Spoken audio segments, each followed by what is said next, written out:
यही जीतन राम मांझी है जिनका जीप काट रहा था भाजपा वाला।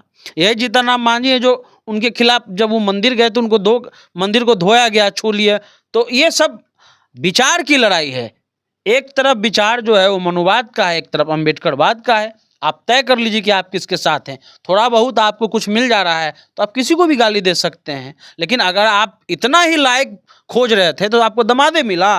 और कोई लायक नहीं है मुसहर जाति में, और कोई पीएचडी नहीं है। मतलब लायक बहू मांझी जी के यहाँ, लायक समधनी मांझी जी के यहाँ, लायक दामाद मांझी जी के यहाँ, लायक बेटा मांझी जी के यहाँ, खुद लायक वही है। अब बाकी जो 25 लाख और 30 लाख मुसहर परिवार है वो सब नालायक है। मांझी जी जो बात कर रहे हैं, संतोष सुमन को तो लालू जी ने बनाया एमएलसी, उन्हीं के ना कोटा से हैं वो। लालू जी के कोटा और किन के कोटा से है? लालू जी के ही कोटा से संतोष सुमन एमएलसी है और उसी आधार पर मंत्री का चुनाव जीत के आए हैं। डायरेक्ट फाइटिंग कहाँ है उनका? कोई डायरेक्ट फाइटिंग थोड़ी है। तेजस्वी जी को सबको पता है कि स्पोर्ट्समैन रहे हैं और उनकी अंग्रेजी और हिंदी काफी अच्छी है, संतोष सुमन से अच्छा है। संतोष सुमन जो है कुडन्नी के मामले में, दलित के मामले में तो नहीं बोलते हैं। उनके जात के लोगों का हाथ काट दिया औरंगाबाद में, औरंगाबाद में उनका विधायक है, क्या कर दिया उन्होंने? बिहार में इन दिनों दामाद आयोग की चर्चा बहुत तेज है। विपक्ष कह रही है कि हम लोग को जो है कि परिवारवाद कहने वाले खुद एनडीए जो है कि दामाद आयोग का गठन कर रही है। अभी दामाद आयोग का गठन हुआ है, कल जो है कि मेहरारू आयोग का गठन हो जाएगा। तमाम तरीके की जो है कि बात कही जा रही है। लेकिन आज जो है कि जदयू के मुख्य प्रवक्ता और सह जो है कि एमएलसी हैं नीरज कुमार, उन्होंने कहा है कि सीएम नीतीश कुमार को अंधेरे में रख करके ये सारा जो है कि दामाद आयोग का खेल खेला गया है। पूरा मामला क्या है हम समझेंगे। हमारे साथ द इंटरव्यू इंडिया के पत्रकार सन्नी जी हैं, इनसे हम समझेंगे। सन्नी जी, नीरज कुमार ने कहा कि सीएम नीतीश कुमार को अंधेरे में रख करके ये सब खेल खेला गया है, क्या कहेंगे? एक चीज तो साफ हो गया कि मौजूदा वक्त में जो नेता विपक्ष ये सवाल उठाते हैं कि मुख्यमंत्री जी अचेत हैं, ये तो साफ हो गया। चलिए, कोई भी किसी तरह से जो है अंधेरे में रख दिया, ठीक है, आप अंधेरे में क्यों हैं? और नहीं तो आप कह दीजिए कि मैं अंधेरा में ही रहना चाहता हूँ। ये बात तो सच साबित हो गया ना कि मुख्यमंत्री जी को बिना बताए सब काम हो रहा है। क्योंकि नीरज कुमार ने जो बात कहा वो बड़ी बात है। उन्होंने कहा कि नीतीश कुमार का कार्यशैली ऐसा रहा है कि बिना सब चीज का वो जांच पड़ताल किए कोई काम नहीं करते थे। लेकिन आज एक अफसर की पत्नी बन जा रही है, एक आरएसएस कोटा भी लग जा रहा है, और उनका सीधे जो है अटैक अशोक चौधरी पर था। अशोक चौधरी ने जो बात कही, देखिए मृणाल पासवान चिराग जी के कोटे से है और मांझी जी का दिमाग मांझी जी के कोटे से, बचा जेडीयू का कोटा। अब जेडीयू का कोटा आरएसएस का कोटा हो गया। ये बात तो साबित हो गई कि नीतीश कुमार अचेत अवस्था में हैं। नीतीश कुमार शायद अभी सरकार चलाने की स्थिति में नहीं है, ये साफ हो गया उनके प्रवक्ता के बयान के द्वारा। लेकिन सवाल ये उठ रहा है कि आज जो है कि दामाद आयोग का गठन हो गया, अंधेरे में रखकर कल कुछ और बड़ा चीज भी हो सकता है। हो ही रहा है, बहुत सारा चीज हो रहा है ऐसा जो शायद मुख्यमंत्री जी को पता नहीं होगा। अभी महिला आयोग में जो प्रधान सचिव हैं, उनकी पत्नी का किस आधार पे हुआ? अशोक चौधरी आकर के कह रहे हैं कि डबल जो है वो पीएचडी की हुई हैं और एमए की हुई हैं, तो और कोई पूरे बिहार में कोई डबल एमए वाला नहीं है। जीतन राम मांझी कह रहे हैं कि सबसे होनहार हमरे दामाद है, तो और कोई मुसहर दामाद और कोई मुसहर होनहार नहीं है। तो ये इसलिए हो रहा है क्योंकि नीतीश कुमार का पूरा जो सिस्टम है वो करप्ट कर चुका है, और उनके आसपास के जो लोग हैं उन्होंने शायद नीतीश कुमार को निष्क्रिय बना दिया है। शायद फाइल नहीं गया होगा, चलिए ठीक है, नीरज कुमार की बात मान ली जाए कि उसमें साइन नहीं होता है, लेकिन सब लोग तो गुलदस्ता ले लेके जा ही रहे हैं ना। बिल्कुल, जो आयोग के बने सदस्य, चाहे रणवीर नंदन हो, चाहे जो महिला के लोग बने या कोई भी लोग बने, सब लोग तो गुलदस्ता लेके जा ही रहा है। बिल्कुल, सभी लोग जाके मिले हैं नीतीश कुमार से। तो भाई ये गुलदस्ता लेके नीतीश कुमार को ये पता नहीं है, और नहीं पता है तो आप समझ लीजिए कि बिहार भगवान भरोसे है। बिहार को कौन चला रहा है किसी को नहीं पता है, इसका अर्थ यही हुआ।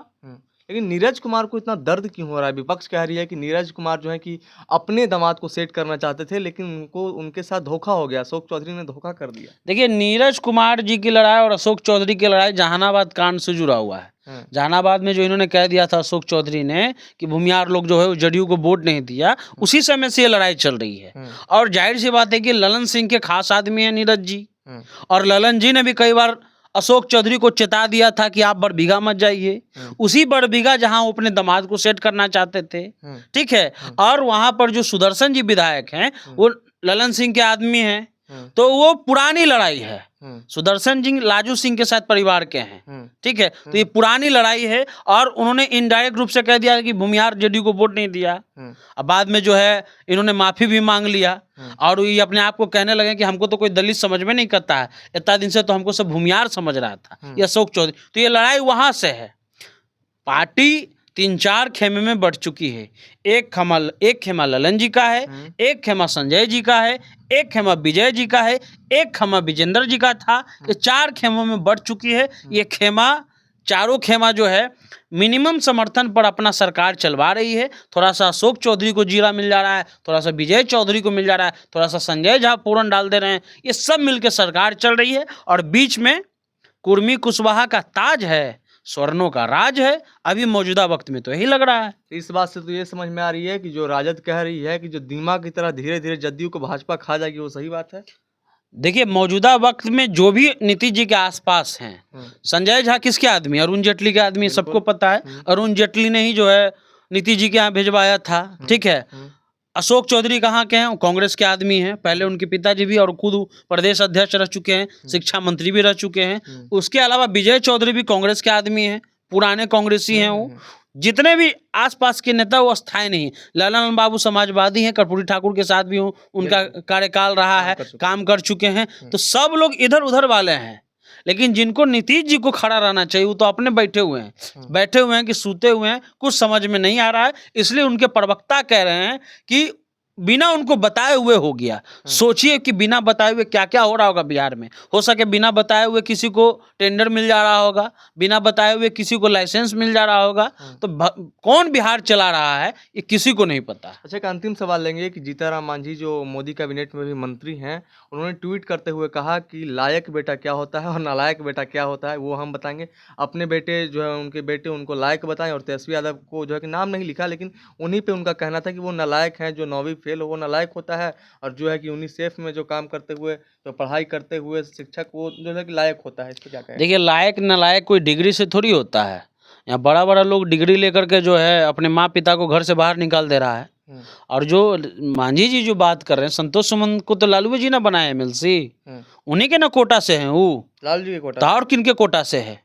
लालू जी के ही कोटा से संतोष सुमन एमएलसी है और उसी आधार पर मंत्री का चुनाव जीत के आए हैं। डायरेक्ट फाइटिंग कहाँ है उनका? कोई डायरेक्ट फाइटिंग थोड़ी है। तेजस्वी जी को सबको पता है कि स्पोर्ट्समैन रहे हैं और उनकी अंग्रेजी और हिंदी काफी अच्छी है, संतोष सुमन से अच्छा है। संतोष सुमन जो है कुडन्नी के मामले में, दलित के मामले में तो नहीं बोलते हैं। उनके जात के लोगों का हाथ काट दिया औरंगाबाद में, औरंगाबाद में उनका विधायक है, क्या कर दिया उन्होंने। लेकिन तेजस्वी यादव अपने मुद्दे पर, देखिए लड़ाई वैचारिक है।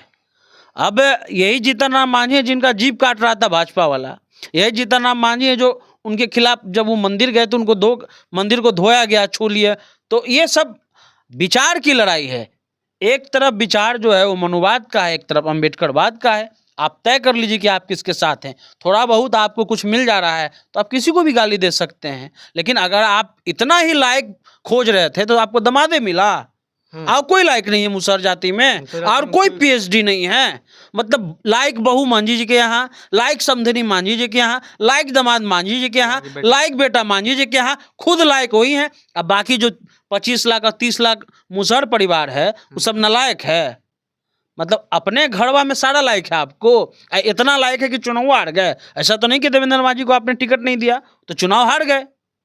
तो ये सब नौटंकी ना करे, वैचारिक लड़ाई, वैचारिक लड़ाई लड़े। एमएसएमई के वो मंत्रालय भी संभाल रहे हैं, कितना अपने हाथ से साइन कर पा रहे हैं उन्हीं को पता होगा।